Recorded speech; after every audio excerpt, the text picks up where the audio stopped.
Bonjour Charles. Bonjour Franck, mes amis, bonjour.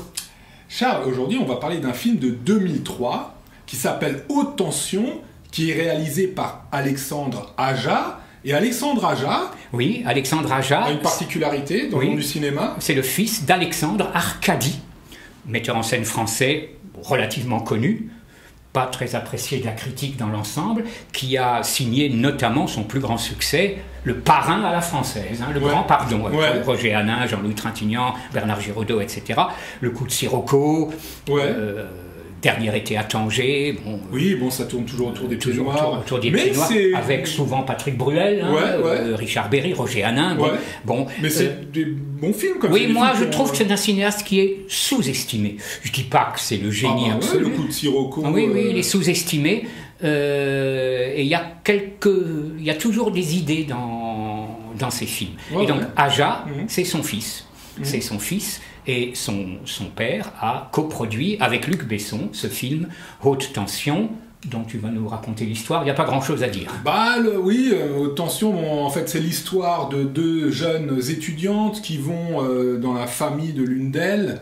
Et à peine elles arrivent qu'une demi-heure après, il y a quelqu'un qui sonne à la porte. Qui c'est? Le tueur en série, qui vient pour tuer tout le monde. Ça tue. Le film joue sur l'extrême quand même. Pour un film fantastique français, il y a des réserves. On peut reconnaître comme bon point qu'il est extrême. Absolument, oui. Il y a des scènes... Absolument. Alors la distribution... Philippe Naon, c'est le tueur en série, acteur qui est décédé récemment, qui est un de ces remarquables acteurs français, au physique souvent d'ailleurs inquiétant, qui a débuté dans les années 60. Il est mort dans les bras de Serge Reggiani dans le Doulos. Et puis il est surtout connu pour les films de Gaspard Noé, Seul contre tous, Irréversible, où il a toujours des rôles il a toujours des rôles patibulaires, mais presque. Maïwenn, la jeune Maïwenn, qui est très très bien dans le film, qui est vraiment la révélation du film, qui sera par la suite une réalisatrice très intéressante, Police, Monroy, des films à mon avis réussis, et peut-être la plus connue, mais la moins bonne ici, Cécile de France, à ses débuts. C'est un peu dommage que Cécile de France soit moins crédible que Maïwenn. Cécile de France joue bien, mais elle joue. Maïwenn, franchement... Elle est le personnage. Elle est dans... Parce que je trouve que Cécile de France, elle est trop dans la retenue. Elle est... Alors bon, on sent qu'elle est fatiguée, on sent qu'elle est blessée, ok, mais où est le fait de ressentir en elle qu'elle ait vu des événements dramatiques? Moi, je ne l'ai pas assez ressenti. Et ça, quand tu tiens un film sur tes épaules, c'est quand même déjà un point qui commence déjà pas super bien, quoi. J'aurais préféré voir Maïwenn dans le rôle de Cécile de France et inversement. Philippe Naon, bon, il est super bon. Bon, voilà, lui, il est crédible. Voilà. Mais donc déjà, cette interprétation... Et puis, on n'est pas dans l'originalité absolue. Non, c'est l'esprit Mad Movies. C'est l'esprit Mad Movies. Alors, Aja n'a pas été collaborateur parce qu'il y a des collaborateurs de Mad Movies qui ont fait des films, le fameux Alexandre Bustillo qui a fait À l'intérieur avec Béatrice Dalle. Mais c'est vraiment dans cet esprit. D'ailleurs, Mad Movies a encensé le film. Dans les notes qu'il mettait de 0 à 6, je crois qu'il avait 6 partout. Ou alors 5, la plus mauvaise note sur 6. C'est vraiment dans cet esprit. Et Mad Movies, c'est quelquefois intéressant, mais c'est un esprit qui manque un peu de maturité. Exactement. C'est un peu ce que j'avais déjà un peu senti dans Déjà mort d'Olivier Dahan, c'est que ce sont deux films qui mêlent des éléments très intéressants où on se dit waouh, ce réalisateur il est à surveiller parce que dans Déjà mort il y avait quand même des scènes, il y avait quand même des trucs qui étaient forts. Et là c'est pareil, il y a des éléments extrêmes qui sont vachement intéressants. On se dit putain, ce réalisateur c'est à surveiller. Et puis comme Olivier Dahan, on sent que finalement, non, ils sont restés dans quelque chose de très conformiste. Ils restent dans les créneaux, les films à la Netflix, les centaines de films d'horreur qu'on voit. Donc là, c'est à la Mad Movies. Mais je dirais quand même une chose, c'est un film à consommer immédiatement. C'est-à-dire comme un bon repas que vous consommez avec un excellent dessert. Il procure du plaisir, mais il ne faut pas se poser de questions après. Surtout la fin, on ne va pas la raconter, mais la fin, plus ou moins imposée. La fin, bon, la fin, on ne va pas en parler. C'est vraiment dommage. C'est dommage, c'est dommage. D'ailleurs, nos réserves... on peut les concrétiser puisque la suite de la carrière d'Aja le prouve. Piranha, pas intéressant. La colline à des yeux, je ne serais pas trop sévère, mais bon, c'est quand même un remake d'un film de Wes Craven.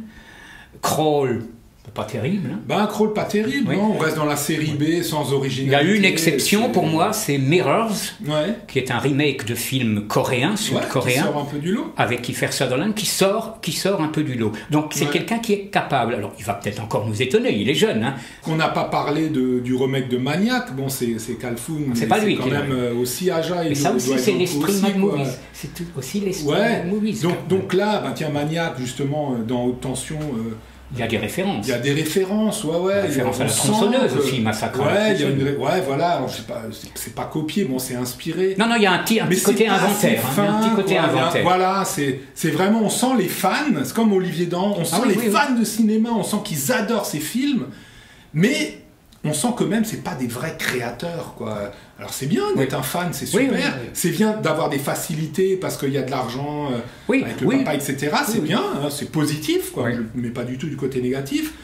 Mais enfin, comme l'a dit très bien Charles, quand on l'a vu la première fois, Charles, moi j'étais emballé. Emballé, on peut dire que sur le coup, on le voit comme ça. Waouh, c'est. On va dire aussi rapidement que Aja travaille toujours avec le même scénariste qui s'appelle Grégory Levasseur, qui a d'ailleurs co-réalisé une ou deux scènes de Mirrors quand Aja est allé voir sa femme qui accouche. Bon, c'est peut-être pas c'est une info intéressante. Et que je crois qu'ils se sont connus à l'école, hein, et il y a une véritable osmose entre les deux. Et c'est peut-être le défaut aussi. Quand il y a une osmose trop grande, peut-être... peut-être que des fois, une critique... il faudrait dire non, là... Maintenant, ceci étant dit, on a peut-être été un peu, non pas négatif, mais un peu critique. C'est quand même un film qui sort un peu de l'ordinaire, surtout dans la pâle image du cinéma fantastique français. Alors, oui, comme tu l'as dit, Charles, effectivement, il ressemble à des milliers de films américains. Par contre, les films français, il n'y en a pas tant que ça. Non. Voilà. Et d'ailleurs, il a bien marché aux États-Unis, ce qui explique pourquoi les autres films qu'on a cités sont des films américains, entièrement américains, hein, c'est pas des coproductions, c'est bien des films américains. Il a tapé dans l'œil des... Et d'ailleurs, Sutherland Kiefer a coproduit Mirrors pour... Voilà. Donc, une haute tension qui mérite quand même... mérite d'être vue. Alors attention, quelques scènes extrêmes. Hein. C'est ce que j'allais dire, mérite d'être vue si vraiment vous êtes aficionados de films d'horreur, sinon laissez tomber tout de suite. Oui, il a été interdit au moins de 16 ans en salle. On sort pas de... Voilà. Donc, au plaisir, on peut trouver du plaisir à haute tension. Portez-vous bien. Au plaisir.